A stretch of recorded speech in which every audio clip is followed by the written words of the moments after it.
ఇవాళ అటుకుల బతుకమ్మ, నేడు అటుకుల బతుకమ్మ ఆడబిడ్డలందరికీ, తెలంగాణ ఆడబిడ్డలందరికీ, తెలంగాణ ప్రజానీకానికి అటుకుల బతుకమ్మ శుభాకాంక్షలు. ఇవాళ రెండవ రోజు. నిన్ననేమో ఎంగిలిపూల బతుకమ్మ, ఇవాళ అటుకుల బతుకమ్మ. ఒకసారి హైడ్రాకు సంబంధించినటువంటి వార్త చూస్తే, పేదోడి ఇంటిపైకి హైడ్రా బుల్డోజర్, పండగ పూట రోడ్డున పడ్డ బతుకులు, కనికరం లేని రేవంత్ సర్కార్, హైడ్రా పేరుతో ఇండ్ల కూల్చివేతలు, కాళ్ళు మొక్కిన కనికరించని అధికారులు, బతుకమ్మ పండుగ వేళ ఆడబిడ్డల అరిగోస, కన్నీళ్లు పెట్టుకుంటూ చెట్ల కిందనే పడిగాపులు, తినేందుకు తిండి లేక చిన్నారుల అవస్థలు, ఆత్మహత్యాయత్నం చేసిన పలువురు బాధితులు, స్పృహతప్పి పడిపోయిన వృద్ధురాలు, బతుకమ్మ ఆటలో మహిళల నిరసన. బతుకమ్మ ఆటలతోటి హైడ్రా వచ్చింది ఉయ్యాలో, బతుకులాగం చేసింది ఉయ్యాలో అని చెప్పేసి ఇట్లా వాళ్ళు బతుకమ్మ పాడుకుంటూ నిరసన వ్యక్తం చేశారు. రేవంత్ వస్తే రాళ్లతో కొడతామని వార్నింగ్, గాజుల రామారంలో కన్నీటి చిత్రాలని చెప్పేసి ఒక వార్త. ఇక్కడ చూస్తే మనకు ఇంకా మొత్తం అన్నీ కూలగొట్టేసారు, ఇవన్నీ కూలగొట్టేసారు. మరి పేదలు ఉంటున్నటువంటి ఇవో ఇంతకుముందుకేమి ఇట్లా ఉండే, అవన్నీ నేలమట్టం చేసి ఇట్లా చేసారు. గూడు కూడా కొడుతోడు మనకు నాయకుడు అయిపోయాడు. ఇప్పుడు సరే వీళ్ళు ప్రభుత్వ భూమిలో ఉన్నారో లేకపోతే ఇంకేదో ఉన్నారో, కొన్ని దశాబ్దాల కాలంకెళ్ళి ఉంటున్నారు కదా అక్కడ. మీరు కరెంటు బిల్లు కట్టుకుంటారు, నీళ్ళ బిల్లు కట్టుకుంటారు, అన్ని రకాలుగా బిల్లులు వసూలు చేసారు కదా. వీళ్ళకైతే కరెంటు లేకుండా నీళ్ళు లేకుండా ఏం లేరు కదా ఈ ఇలా ఉన్నటువంటి వాళ్ళందరి దగ్గర మీరు కరెంటు బిల్లులు, నీళ్ళ బిల్లులు అన్నీ వసూలు చేసారు కదా ఇన్ని సంవత్సరాల కాలం పాటు. ఇప్పుడు పోయి మీరు ఇది ప్రభుత్వ భూమి అని చెప్పేసి దాన్ని మొత్తం నేలమట్టం చేసిరు. ఇట్లా ఉన్నటువంటి ఇండ్లని ఇట్లా చేసిరు. మళ్ళీ ఏమని చెప్తా ఉన్నారు, 15,000 కోట్ల విలువైనటువంటి భూములని ప్రభుత్వం స్వాధీనం చేసుకుంది. ఎవరి కాలం స్వాధీనం చేసుకుంది? ఒక బడా కార్పొరేట్ సంస్థ నుంచి స్వాధీనం చేసుకుందా? సిగ్గుండాలి కదా కాంగ్రెస్ నాయకులకు, కాంగ్రెస్ సోషల్ మీడియాలో ఉన్నటువంటి ఓ బేవర్స్ బ్యాచ్కి. ఎవరిని కడుపు కొట్టి స్వాధీనం చేసుకుంది రా అయ్యా ఇది? ఎవరిని కడుపు కొట్టింది? నీ హైడ్రా పోయి పేదోని గూడును కూడా కొట్టింది. గిల్ల కోటేశ్వరుడు ఉంటారు పోయి ఈ స్లమ్ ఏరియాలలో, ఈ చిన్న కాలనీలలో, బస్తీలలో కోటేశ్వరులు ఉంటారా?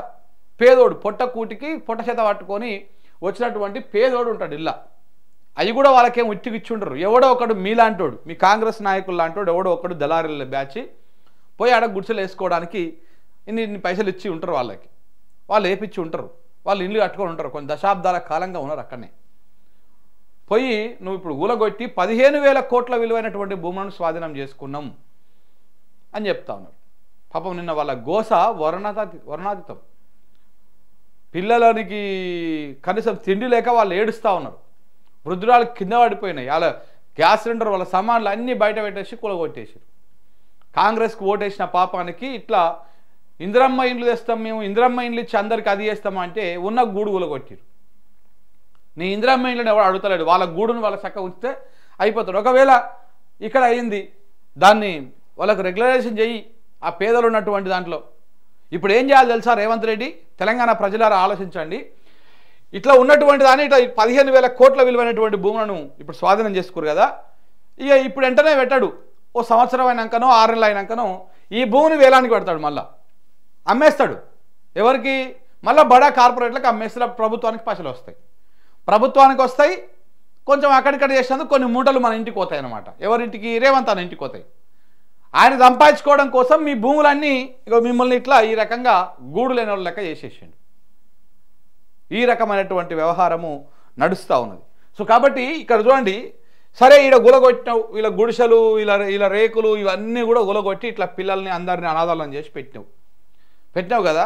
మరి ఎందుకో తిరుపతన ఇంటికాడికి పోతలేవు? మీ మంత్రుల ఫామ్ హౌజులు గండిపేట చెరువులనే ఉన్నాయి, హుస్సేన్ సాగర్ చెరువు కానుకొని FTL పరిధిలోనే ఉన్నాయి, FTL చెరువు మధ్యలోనే ఉన్నాయి. మరి వీటిని ఊలగొడతలేవు, ఒక్క ఇల్లును కూడా ఊడగొడతలేవు.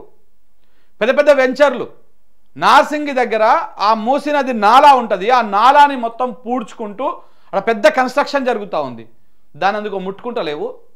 హైడ్రా సిగ్గు లేదా హైడ్రాకి? రంగనాథ్ గారు దీనికి సమాధానం చెప్పాలి. ఓన్లీ పేదల గుడిసెలు ఇవి మాత్రమే మీకు కనపడుతున్నాయి. మరి అక్కడ పెద్ద పెద్ద బడా కార్పొరేట్ సంస్థలు, రియల్ ఎస్టేట్ సంస్థలు 100,000 కోట్ల విలువైనటువంటి